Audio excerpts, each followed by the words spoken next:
दर्शनं देवदेवस्य दर्शनं पापनाशनं दर्शनं स्वर्गसोपानं दर्शनं मोक्षसाधनं दर्शनेन जिनेन्द्राणां साधूनां बन्धनेन च न चिरं तिष्ठति पापं छिद्रहस्ते यथोदकम् वीतरागमुखं दृष्ट्वा पद्मरागसमप्रभं नेकजन्म कृतं पापं दर्शनेन विनश्यति दर्शनं दिनसूर्यस्य संसारध्वान्तनाशनं बोधनं चित्तपद्मस्य समस्तार्थप्रकाशनम् दर्शनं दिनचन्द्रस्य सद्धर्मामृतवर्षणम् जन्मदाह विनाशाय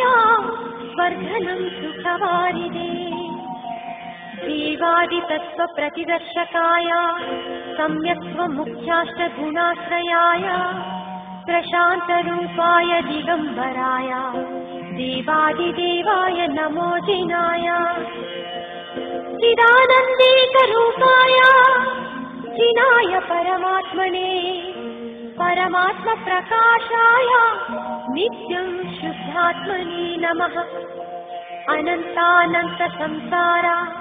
सन्ततिच्छेदकारणं जिनराजपदाम्भोजा स्मरणं शरणं मम अन्यथा शरणं नास्ति त्वमेव शरणं मम तस्मात् कारुण्यभावेन रक्ष रक्ष जिनेश्वर रक्ष रक्ष जिनेश्वर रक्ष रक्ष जिनेश्वर।